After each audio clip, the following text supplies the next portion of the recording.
Welcome, ladies and gentlemen, to another edition of the DFS Hockey Report. It is Friday, December the 5th. Thank you for joining us on an early edition of the show today.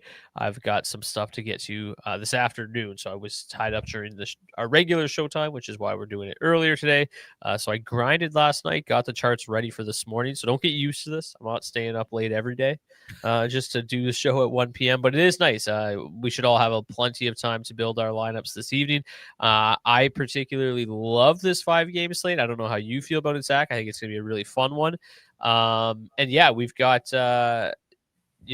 no head-to-head tonight because admittedly, Zach and I literally built almost the exact same lineup, and it just didn't feel like it made sense to come in and do a head-to-head where our lineup is identical. So Zach did take down yesterday's head-to-head. He also cashed, met the minimum cash requirement. So he got 2 points. So the score is 4-3 on the head-to-head. So we'll pick that up again on Monday. You'll get a good sense of who was in that lineup throughout today's show as we break down these games. But Zach, how you doing today, bud? Thank you for joining me early. I know it's a little bit earlier for you on the West Coast, but how are you? I'm doing good, man. Yeah, my pleasure. Big night for my Edmonton Oilers last night. We were talking about it a little bit last night, or a little bit before the show here. Like, in hindsight, I wish I would have just went ham on the Oilers last night. Yeah. It was kind of an obvious spot that they were going to do well in. I just don't think anybody was expecting, a 9-4 game for the Oilers. So pretty excited about that. Nonetheless, this slate here tonight, really excited about this one. This might honestly be one of my favorite slates of the entire year. So far, yeah. It is absolutely sick, the matchups that we got here tonight. And the most important thing, looking forward to collecting my Nation Gear gift card today for picking the Connor McDavid hat trick. That's right. We buried the lead today. Congratulations, your first hat trick pick challenge, correct pick of the year, and you steal all the potential winnings for the listeners. Did Zach have a McDavid 50 burger last night? We both performed extremely well on the late slate. I almost took down the $20 on the late, and you took down some smaller late contests. So yeah, we both played McDavid. We both had heavy Oilers on the late slate, and it worked out very, very well. Did you play Dustin Wolf as well?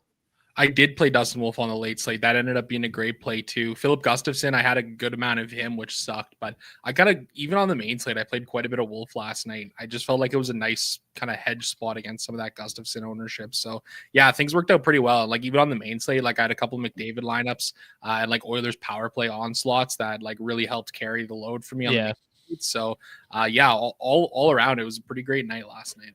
All right, let's keep things rolling tonight. We've got the Winnipeg Jets hosting the Buffalo Sabres. These two met on Monday in Buffalo. The Sabres absolutely blew the doors off of the Jets. I believe it was 5-1 or 6-1 in that game. Can't remember what the final score ended up being. It will be likely Eric Comrie versus Ukko-Pekka Luukkonen tonight.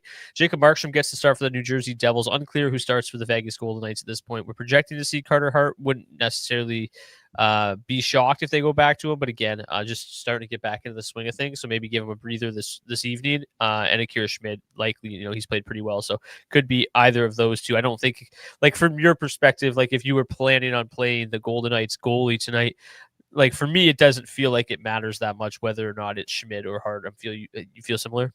Yeah, absolutely. I'm probably not getting there a whole lot, and it makes me like the Devils here tonight. I don't really like either of those goalies there. Jake Oettinger gets to start for the Dallas Stars. Yaroslav Askarov for the San Jose Sharks. Kevin Lankin, I believe, is supposed to start for the Vancouver Canucks. It's not on the website as of yet, but I believe right before I came on, he was likely. So let's assume that he's likely. Karel Vejmelka projected to start for Utah. Again, we don't know these late slate goalies, but Ville Husso projected to face Logan Thompson. Charlie Lindgren started their last game, so I'm assuming that it will be Logan Thompson. Zach, why don't you take the first game tonight? We got the Jets hosting the Buffalo Sabres. Yeah, an absolute pleasure to do so. Jets coming in as the home favorites here, -129 on the money line, 3.3 implied total for them, 3.0 for the Buffalo Sabres. Tough slating for the Winnipeg Jets, man.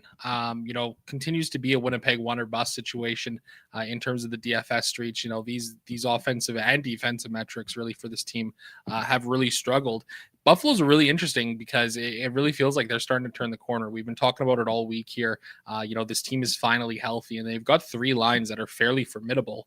If we take a look at the line stacks here in this game tonight, Winnipeg 1 grading out as a top line to target from this game, coming in as the second best line overall on the charts tonight.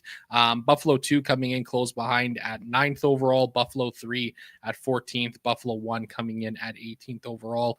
Worth mentioning too, we don't have ownership here. Evidently, we're about an hour earlier than the team over at Roto Grinders usually put out the ownership. So we're kind of flying by the seat of our pants here tonight. I think we have some ideas of some spots that could be a little bit chalkier. This Winnipeg 1 spot certainly seems like one that I'll be getting to here on this slate tonight. Again, this is a Winnipeg team that is just so consolidated through that top line here. Taking a look at the matchups in this game tonight, Winnipeg 1 coming in with the best matchup on this Jets side of things tonight. Above average here. 66 matchup score is pretty solid for them here. The Buffalo Sabres side of things definitely look better from a matchup perspective in a game that has the second highest pace score of the entire night. So solid matchups for that top 6 for the Buffalo Sabres. Gets a little bit weaker for that third line. So it looks like an interesting game here tonight. Taking a look at the line stats in this one here as well. Again, Winnipeg 1 just shooting the lights out, right? 4.2 goals for per hour of ice time. Still waiting for those underlying metrics to pick up a little bit more here on a consistent basis. But this is a line that is basically all gas, no brakes. I mean, look at those defensive metrics for Winnipeg 1. Continue to be not great whatsoever. So I think this is certainly an interesting spot here for this Jets top line. Bit tougher of a power play matchup here tonight, going up against a Sabres penalty kill that has been stunningly good this season. 87% penalty kill percentage. They do rank just 19th overall, so they're still giving up quality, still giving up a number of looks to opposing teams, but probably bailed out a little bit by their net minding here on the penalty kill. So for me, I'm going to get some Winnipeg 1 here tonight. I mean, this feels like a spot that they can have success in going up against the Sabres. Buffalo is a team that is still giving up a lot of goals against, even if the expected goal share numbers have been improving for them as of late here.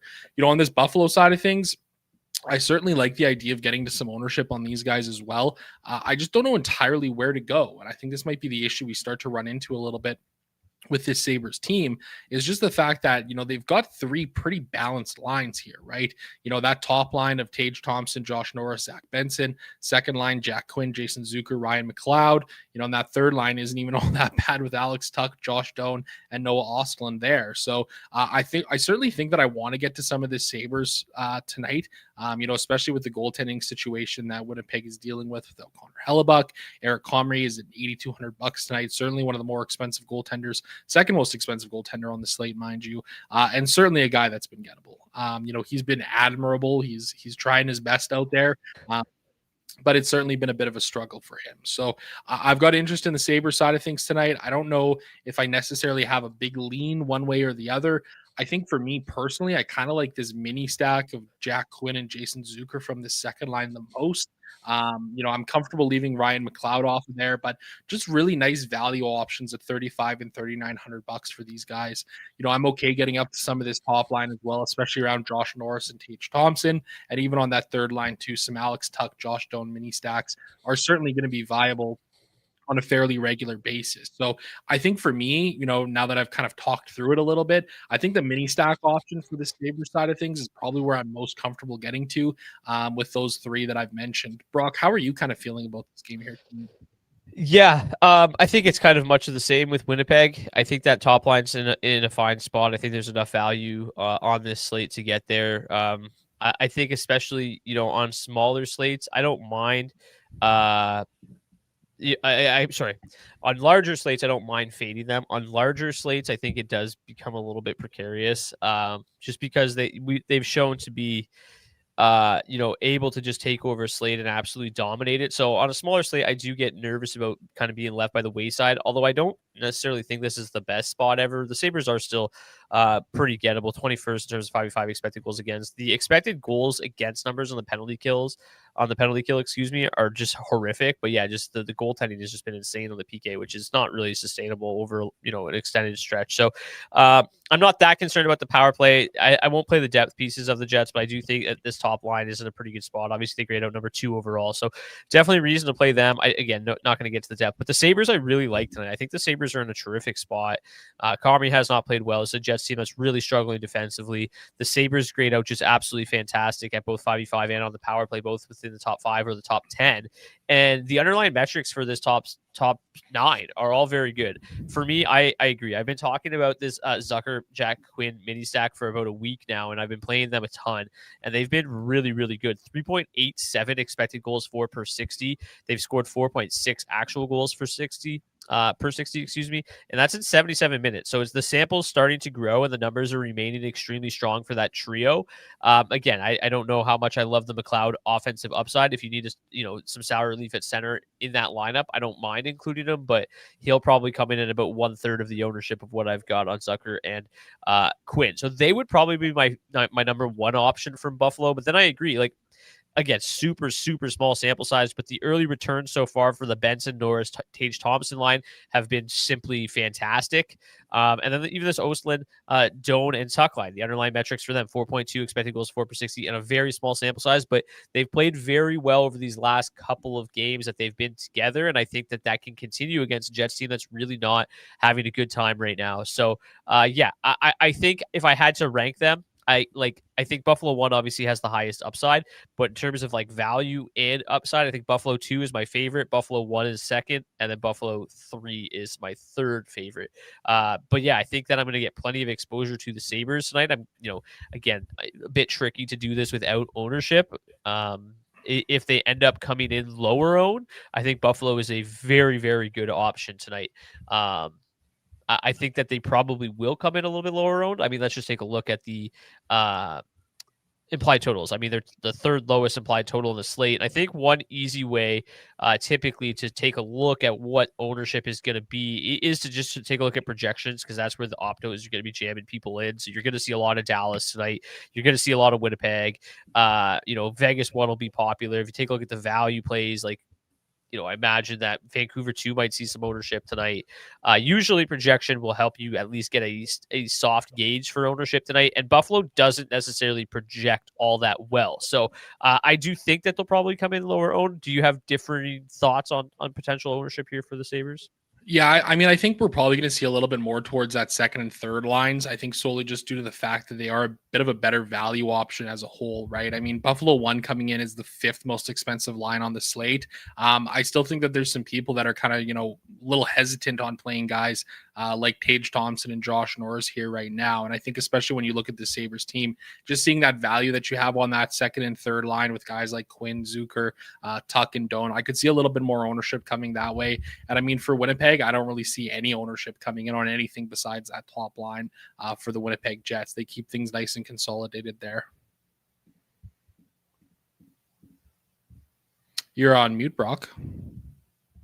I said they do, for better or for worse, speaking about the Winnipeg Jets. Now let's get to the New Jersey Devils and the Vegas Golden Knights. The Golden Knights are minus 121 road favorites tonight. 3.1 implied total for them. The Devils at 100 plus 109 on the money line. Apparently, I can only do this show and talk normal after 3 p.m. Eastern. 2.9 implied total for the New Jersey Devils. Just spectacular numbers and metrics across the board for the Vegas Golden Knights. An extremely good hockey team. The New Jersey Devils, I just ruined the charts. The New Jersey Devils not great at 5v5. Power play has been really good, though. But yeah, they've been on a bit of a struggle bus here the last couple of games. That top line was outstanding, but they're breaking them up. This really limits my interest in New Jersey this evening. I still think that you could get to a little Timo Meier, Nico Hischier, because that was the line, like basically the mini stack we were already playing. Brad, obviously brings a lot more to that line than Stefan Nation does, but I still think that a Heischer Meyer mini stack is probably going to be like the most that I'm going to really get to on this New Jersey side. I just think they're in tough, man. This offense is really sputtering right now, and this matchup is as bad as it gets. I mean, this is a Vegas team that it performs extremely well at 5v5. So I don't really have a lot of interest in New Jersey tonight, but this top line, at their price tag, I can't imagine they see a ton of ownership. I could be wrong, but both over 7K, I think this is a really difficult spot. I do, however, have considerable interest in the Vegas Golden Knights. This top line, like 50,900 to full stack, they continue to play extremely well. You're getting production from, sub 4,000 players in Braden Bowman and Ivan Barbashev. So yeah, there's really no reason, I think, not to click on this line. I'm trying to pull up their actual Wowie stats here to see exactly how they've been performing. So they're 3.35 expected goals for per 60, which is pretty much what we've got here in the chart. So as good as they grade out here, fourth overall, I think that's probably quite accurate in terms of their actual Wowie stats as well. A little bit less certain, like, about the second line. Marner's obviously been great. Mark Stone's obviously been great. But like with Brett Howden there, I don't know exactly how to feel. They still grade out top 12. I think they represent a decent value option, but I still prefer the mini stack of Hurdle and Dorofeyev. Their underlying metrics are really good. They've been, wildly productive, both in the top power play unit as well. So I prefer that third line a little bit to that second line. And I'll definitely get to some Hurdle Dorofeyev minis tonight. But a lot of ownership probably for me coming on that top line as well. Really good metrics there. In terms of the matchups for them, a little bit tricky for Vegas 3. The best matchup actually goes to Vegas 2, but basically splitting hairs here. There's not a whole lot of hard matching going on. Maybe a little bit more on Vegas 3, but yeah, I think this is, with the power play graded out second best tonight. I think that's just an additional reason to have more interest on Vegas 2, get a little bit of that PP1 correlation there with Hurdle Dorofeyev. You obviously have that with Stone and Marner as well. But I just don't feel quite as good about their floor. Obviously, they can get there on ceiling, but I just feel a little bit better about the Hurdle Dorofeyev floor.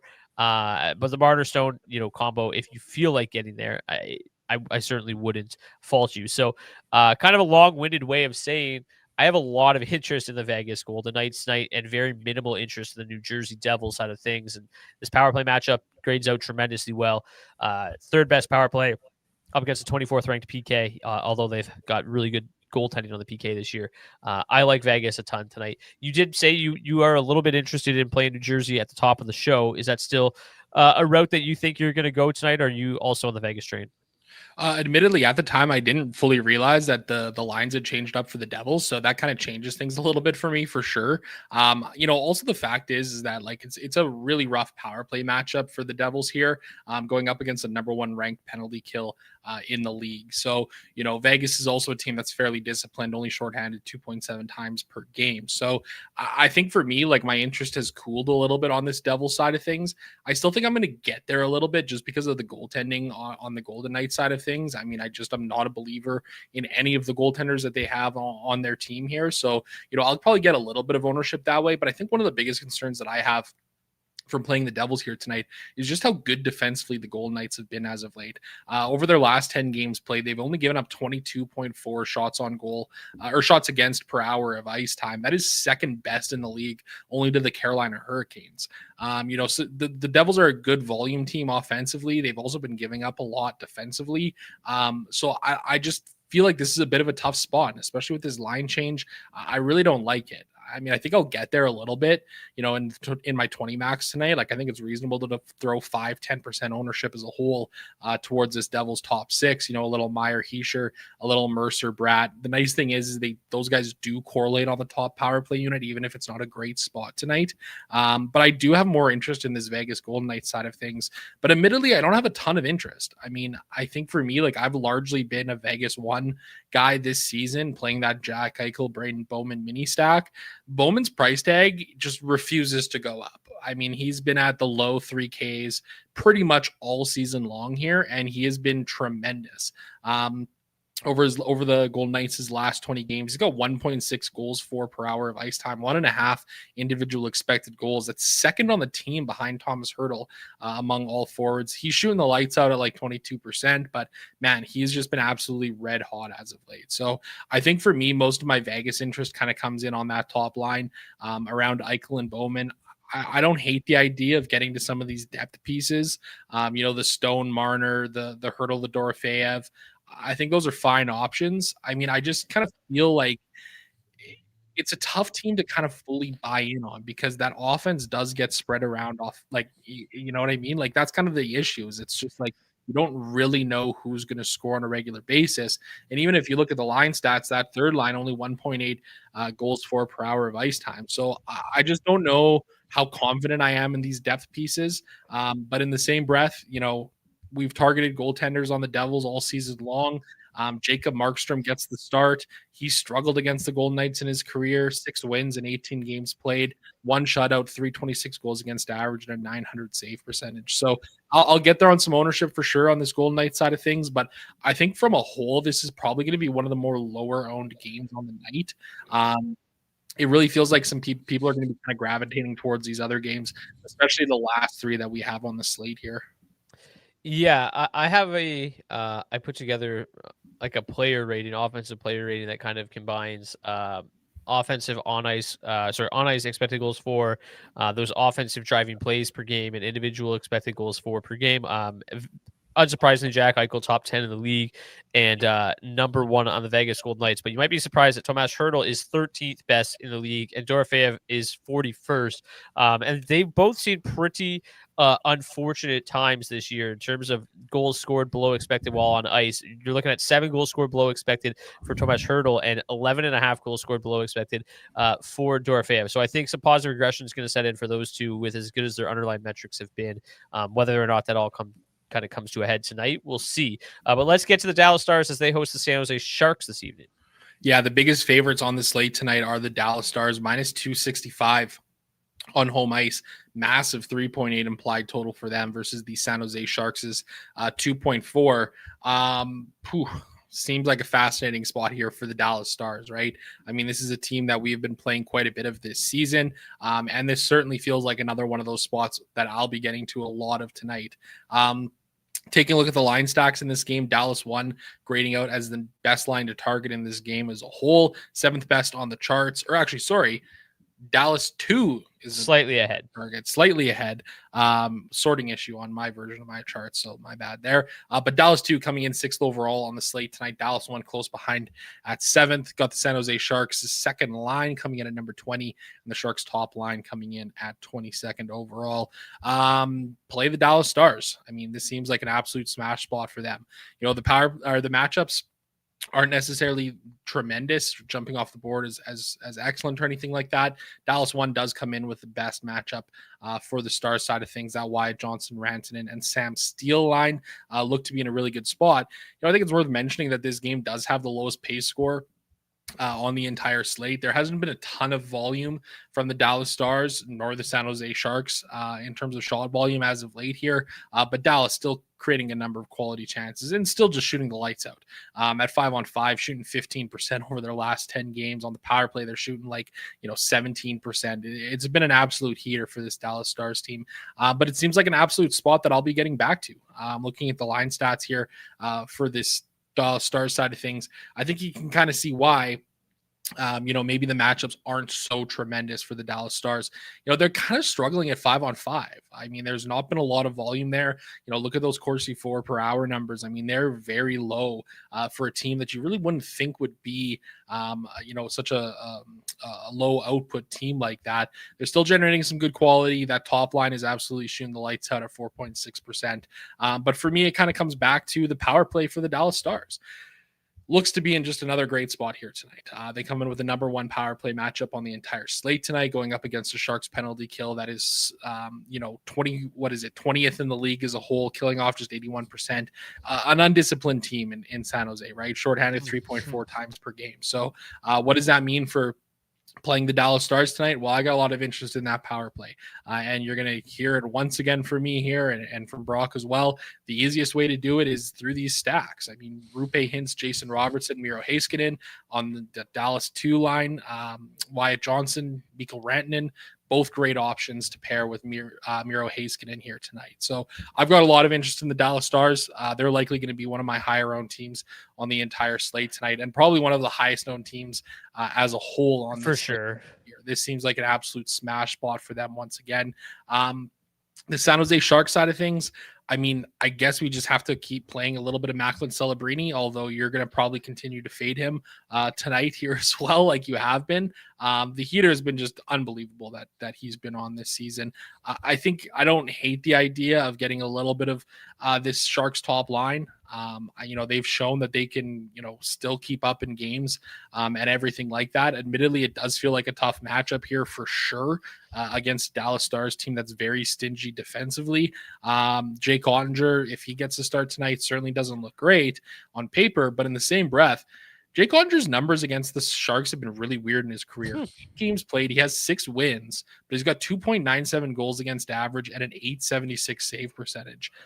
Something about the West Coast teams he's not a huge fan of, specifically with San Jose here. So I'll probably throw a little bit of ownership at the Sharks top line.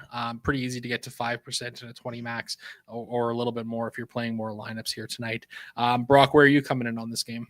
Yeah, loading up on the Dallas Stars for sure. In terms of power play XG, obviously first and third. In terms of raw projection, Dallas 1 grades out by far the best line to target on the night at 18,300.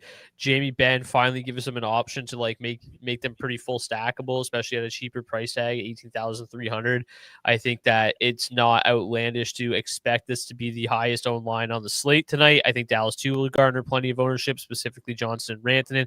But yeah, it's just a phenomenal spot. This power play, if they get 3 or 4 opportunities tonight, they're going to cash probably 3 or 4 goals. Like, they are seemingly unstoppable this season, converting at 31.5%, obviously, is just ridiculous. So yeah, I don't really think that this Sharks team is going to be able to hold them back. I think the other thing that's worth mentioning about the Dallas Stars is they grade out 12th best in terms of 5v5 XG right now, and the Sharks are the worst defensive team in the league. The Stars' expected goals for numbers at 5v5 have been improving. So they are getting a little bit better at 5v5 to help kind of balance out that just dominant power play. So I think we're going to see them even find more success here moving forward at 5v5, which will just bolster their already strong profile from a DFS standpoint. And then, yeah, I'm just not playing San Jose. I did it the other night, and I'm not going to again tonight. I think the Dallas Stars are very stingy. I just think there's better ways to spend $18,000 in the 22nd best line on the slate. So yeah, I mean, the matchup is that's the wrong slate. Excuse me. The matchup is not good. They're going to see a lot of that Rupe Hintz line. I think that Rupe Hintz line is going to just cave them in and dominate them. And I just don't expect San Jose 1 to find much success tonight again. So yeah, I'm going to play a lot of Dallas 1. I'm going to play a lot of Dallas 2. I'm going to play a lot of that power play. I'm going to play a shitload of Miro Heiskanen. I've used this terminology before. It does kind of feel like an all-you-can-eat buffet with the Dallas Stars tonight. Heiskanen grades out as the second best defenseman on the slate. Any final thoughts before we move on to the final game of the evening? No, let's keep moving. Sorry, there's 2 games left. I'm a liar. Vancouver hosted Utah Mammoth. Vancouver, as you saw here, Lankinen will start. Thanks, Beebs. And also Connor Garland returns to the lineup. That will not be on the charts here. Evander Kane is doubtful with an illness. So obviously Garland provides a little bit there, but this is a Canucks team that has not performed well at 5v5 at all. The expected goals for numbers are terrible. The expected goals against numbers are terrible. Special teams have been pretty good, but it's a very bad 5v5 team. Obviously there's a lot going on there right now too with the Quinn Hughes situation, but there always just seems to be a lot going on in Vancouver apparently. So yeah, the Utah Mammoth are in Vancouver and they are road favorites tonight, -122. I really like this spot for Utah. I said it the other day, really liked Utah against the Anaheim Ducks, and they absolutely crushed it. And I think that this is yet again another beautiful spot to get to Utah. The top line, you'll actually get to play Nick Schmaltz at center tonight, I believe. I didn't actually double check that. I'm just talking out of my ass right now, but I'm assuming they made that switch. Okay, perfect. Unsurprisingly, JJ Peterka's price tag has finally come up a little bit. He was like the most mispriced player of all time on Wednesday. It was like $3,200. It was insane. So yeah, this line 16,600 to full stack. They have the 100% matchup score tonight. So absolutely love getting to them tonight. I don't know what Utah's ownership is going to look like. If I had to guess, I would imagine it's going to be lower than Dallas and lower than Washington. I don't know if that's 100% for sure, but I think that makes sense, which makes them interesting to me. On the power play tonight, it doesn't look great. Their power play sucks still, but they're a very good 5v5 team against a very bad 5v5 defense. So love this top line with the 100% matchup score. I certainly think that they can get there. The second line, though, makes a lot of sense to me yet again. Logan Cooley and Dylan Guenther, pretty fairly priced at 56 and 63. I would argue they should be more expensive. And then Daniil Boot, he had 4 shot attempts, 2 shots on goal, a couple of chances at 5v5. Didn't play a tremendous amount of ice time or anything like that, but I think he was just around 12 minutes in that game. But I do think that, he represents a pretty interesting play tonight. Where does he stand on this chart? So $2,700 projected for 11 minutes again tonight. I think obviously, maybe not the super high upside play, but he obviously has some potential playing with Cooley and Guenther. So I don't mind full stacking that line at all. I'd also don't mind mini stacking that line with Cooley and Guenther. On the Canucks side, I think it's tricky. I think if Vitek Vanacek ends up getting the start here, which we don't know yet, that'll increase my interest on Vancouver. What the lines look like with Connor Garland back in the mix will also change things. I haven't seen anything. Let me see if I've missed anything while we've been live. It doesn't look like it. I'll dig while we're talking about this game, but if it ends up being DeBrusk, Garland, and Pettersson, I think that I could probably have some interest there, and that would be like the extent of it for me from the Vancouver Canucks side of things. But I'll try to dig up some lines here. What do you think about this game? Yeah, I mean, I think this is a great spot for the Utah Mammoth. We have seen them break some slates open all season long here, and this feels like another spot where they could absolutely do so. I mean, it has been absolutely dismal what's going on in Vancouver here. I think they're the worst team in the league just off of raw standing points right now. Offensively, they can't seem to get anything going. Defensively, they're an absolute tire fire. They barely get any shots on goal. They give up a shitload of shots against. I mean, for me, this seems like a perfect storm for a Utah smash spot. And it kind of feels like this might be a spot that kind of gets a little bit overlooked by the public today. I'm really fascinated to see how the ownership numbers shake out when they do get released here. If you are part of the Discord, or make sure you join the Discord, we'll be talking about that a little bit later. We'll share some of those ownership numbers that we are seeing for this slate tonight. But I could certainly see, Utah coming in a little bit on the lower owned side here tonight. And I don't really agree with it if that's the case. I mean, I think all 3 of these lines pose very interesting options on the DFS streets. That top line certainly going to be, really high upside. That second line has a little bit of pop to them as well. And for me, this third line is one that I'm going to keep kind of coming back to. I've talked about it a number of times this season. Lawson Krause, Michael Kokkoni, and Jack McBain have been tremendous this season. Their numbers have been really strong. In terms of the offense that they are generating. They seem to have favorable matchups on a lot of slates. And I think this is another spot here tonight where I'll be willing to get back to the well here for them. They're spending 49% of their ice time going up against that Vancouver Canucks third line, who admittedly, while their raw goal against numbers aren't great, or are great rather, the rest of them are not great, just like it is for the rest of this team. So yeah, fire me up on some Utah side here tonight. I'm probably not going to play the Canucks. Might get there a little bit, just depending on how the lineup kind of shakes out. But this is a team that's just really struggling to generate much offense. I think there's some reason to have some interest in guys like Besser and Connor Garland. Maybe I'll get there with a little bit of ownership on those guys. Actually, I think that Besser has one of the better forward value projections on this entire slate. He does actually. The best value projection forward is Brock Besser here tonight. Listen, we saw Adam Henrique put up 24.5 DraftKings points last night. Pretty good projections, huh? Yeah, absolutely. Right. So maybe I'll get there with a little bit just because of that. I think that's certainly an interesting number. And at $4,200 for Besser, that's a pretty nice price tag. But beyond that, I don't really have a whole lot of interest in this Vancouver side of things. But yeah, fire me up on this Utah team. It looks like another smash spot for them. Yeah. The other night, okay, I just want to pull this up because I'm an idiot. We did get Vancouver lines. They were released yesterday, and Garland is going to be with Besser and Sasson. I thought Garland was not in the lines. He's already in the charts, so we're all covered there. My bad. So yeah, I have no interest in playing the Canucks tonight. Maybe a little bit of Pettersson and DeBrusk mini stack. Maybe a little bit of Garland, Besser mini stack. Garland, obviously brings a lot back to this lineup, but and Besser's the number 1 value forward on the slate. But my bad, I do have Garland in the charts, and I do have him in the lines already. So take it away. Final game of the night. Anaheim hosting the Washington Capitals. Yeah, fascinating game here with a line that seems a little bit too tight for my liking.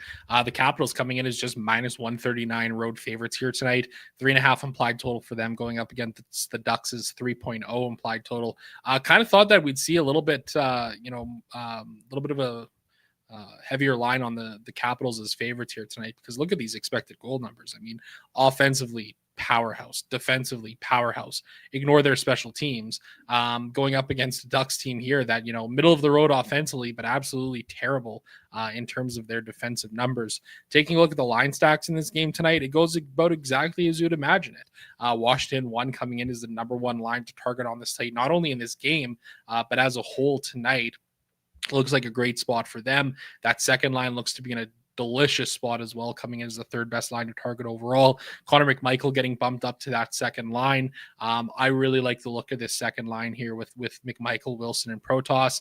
The Duck side of things, they're still grading out pretty well overall. Anaheim 2 coming in as the 8th best line to target overall on the slate tonight, and the Anaheim Ducks top line coming in as the number 11th on the slate. Highest pace score of the night here. This is going to be a very high paced game. This is two teams who are very offensively gifted right now. And as we know about the Anaheim Ducks, is they're still learning how to play defense. It's going to come at one point. I just don't think. I don't know if it will. Right. Well, honestly, that's a fair point. I think maybe like in a couple of years, it'll come a little bit more. Told you, I swear to God, I think they're just embracing it. I think they like having fun, and I think they just like generating offense and don't give a shit about how much they give up at the other end of the ice. And Billy Husso's certainly not somebody that can withstand that. Absolutely. And I think that's why, this is a great spot here for the Capitals tonight. The matchups are really, really solid across the board here for this Capitals side of things tonight. Their entire top 9 look to be in really nice spots. This third line, I think, is really interesting with Ryan Leonard. He's on an absolute heater here, 4.8 the other night against the San Jose Sharks. But most of my interest is coming in this top 6 for the Washington Capitals. Probably going to be one of, if not my highest owned teams on this slate as a whole tonight. It looks like an absolute smash spot here. I'll be playing this top line. I'll be playing the second line. I'll be playing a lot of Jacob Chikrin on the blue line as well tonight. Price came down from $7K to $6,900. Nice.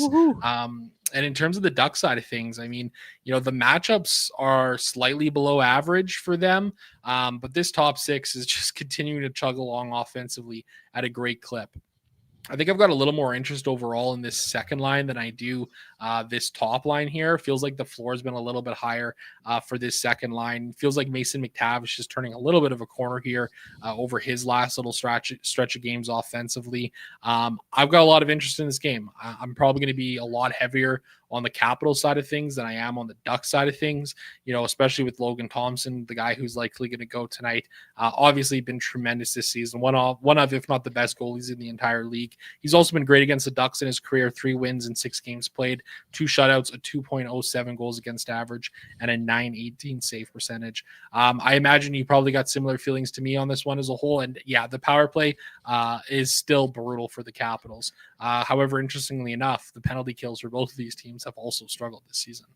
Yeah. I got oodles of interest in the Washington Capitals tonight, without question. I do think this power play is starting to come to life a little bit. The addition of Ryan Leonard seems to be helping. They've been better over the last couple of weeks. This top line grades out tremendously well. I love Ovechkin, Strome, Beauvillier, kind of take it or leave it with him. I don't mind the idea of an Ovechkin, Strome, Ryan Leonard stack if you want to include Leonard in the mix there to get some power play correlation. I don't mind that at all. Chikrin's obviously a smash. Protas, McMichael, Wilson looks fantastic. Very cheap. Underlying metrics are great for Protas and Wilson this year. McMichael should provide very similar numbers and probably better offensive production than Justin Sardif did. So I love the look of that line. I love the feel of McMichael as a one-off option tonight or in a mini stack. I love Leonard on that third line. Like, there's just a lot to like about this Washington Capitals team tonight.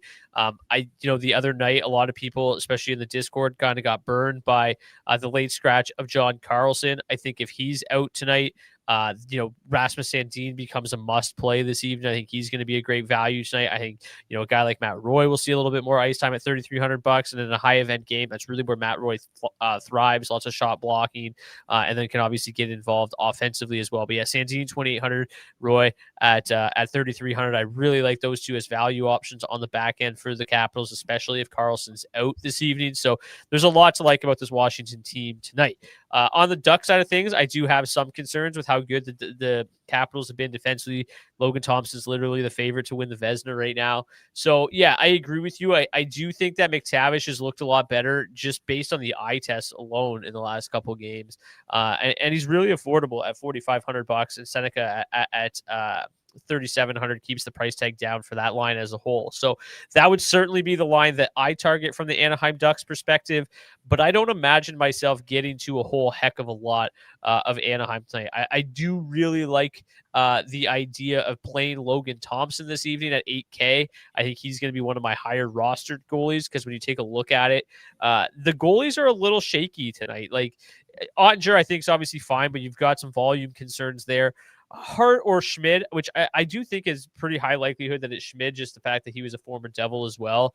But regardless, like I said at the top, I don't feel that different one way or the other with either of those guys.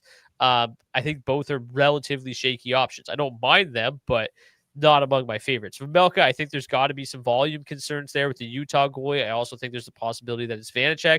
I don't mind Ukko-Pekka Luukkonen as a pay down option, but in terms of pay up, Logan Thompson feels like the best goalie overall. And, the matchup I don't think is quite as scary as it was a couple of weeks ago. I think this Anaheim Ducks team is really trying to tread water right now. And I think this is a game that Washington goes in and probably blows the doors off the way this team's been playing right now. Yeah, absolutely. I agree with you, man. Who's still getting the start? Washington smash spot. I agree with you on Logan Thompson. Like he should still see some pretty decent volume. Even if, the Capitals have been tremendous at suppressing it. This is a Ducks team that fires a lot of pucks on net. So I've definitely got interest in him. UPL, I think he's a fine play at $7,200 tonight. Definitely not my favorite play, definitely a little risky there, but pretty solid. And Ottinger, yeah, I mean, $8,400 is a lot of money there, but I think that's a guy that I'll still be getting to a little bit of on this slate. Yeah, like he's not a bad play. I just have I think there's pretty reasonable volume concerns there with the Sharks right now. That would be the only concern. But in terms of he's got a 72% win percentage. So in terms of playing it safe, I definitely like Ottinger tonight for sure. Anybody else that sticks out to you between the pipes before we get to the defenseman? Not overly. I mean, I could probably get to a little bit of Eric Comrie here tonight, even though that doesn't feel like the greatest play. You said that the other day, and it almost worked out. Yeah, totally. I mean, it's certainly a route. I mean, I think a little bit of Amelka's fine too. Some volume concerns there for him as well, but it feels like a wide open slate for the goaltenders. So I'm not entirely sure who I'll be getting to. Again, kind of got to wait and see what the ownership is saying tonight. Yeah, I think this is actually supposed to be Yaroslav Askarov. I think it's Thompson and UPL. It's like either pay up or pay down for the most part. For me, let's get to the defenseman.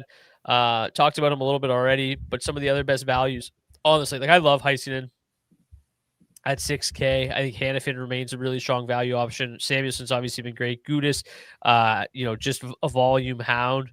Ronick, I think is fine too. $3,200 playing big minutes for the Canucks. I don't mind him as a value tonight either. Talked about the Capitals guys.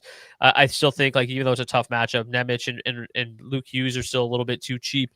Can certainly get there. But who are you 100% clicking on tonight? Oh, Jacob Chikrin. I mean, that's going to be a guy I'm going to have a lot of ownership on tonight. I think some of these Vegas defensemen are good too. Hanifin, Theodore. I think they're both totally fine options. I mean, Matthias Samuelsson at $3,200. Just continue to keep playing him, everybody. Just play that guy. And I think Radko Gudas falls into that same boat at 3K here. A guy who blocks a shitload of shots, 8.1 blocks per hour of ice time for Gudas this season. The guy is eating a ton of pucks, and it looks like another spot where he's going to have a chance to continue to do so. So I like those options there for sure. That's probably where I'll be keeping a lot of my defensive ownership on tonight. One other name I'll throw at you. Bowen Byram seems to be coming on a little bit as of late at just $2,900 as well. All right, quickly, let's get to the hat trick pick challenge. I got to get going. So I'm going to go. Actually, you got it right yesterday. I can't steal your your tee box. So who do you got? Oh, that's very kind of you. Let's go with Jason Robertson. Oh boy, Jason Robertson. Give me Tom Wilson. That's going to do Nice. it for this edition of the DFO DFS Hockey Report. Thank you guys so much for tuning in. As always, if you want to join the DFO DFS Discord, the link is in the description of the video on YouTube. Thank you guys so much for another fun week here. We'll be back on Monday. Now, next week's going to be a little weird. I'm actually traveling to Edmonton. Me and Zach will be hanging out a little bit next week, so that'll be fun. I'm unclear, depending on when I arrive in Edmonton, what the charts and video situation are going to be like on Monday. On Tuesday, Zach and I will be doing a show together. And then Wednesday, I'll be traveling home, so there likely won't be any show next Wednesday. So chances are we'll probably just be Tuesday, Thursday, Friday next week with the possibility of a Monday show. But definitely Tuesday, Thursday, Friday. I'm going to the Oilers-Sabres game next Tuesday as well, so that'll be fun. We'll get to do the show. I'll get to go down and see. It's actually the first time I'll ever see Connor McDavid in person, which I'm excited about that. Leon and company as well. But yeah, so looking forward to seeing Zach in the flesh, have some beers with my my co-host here next week, and then yeah, just keep an eye on things from us, and we'll let you know when we're coming live and whatnot. So yeah, we'll see you guys back here next week. Enjoy your weekend, and Zach, any final words? No. Again, just make sure you get in the Discord. Links in the description below. We'll be talking about some ownership numbers when they come out this afternoon. See you Monday. Till then, peace. Cheers.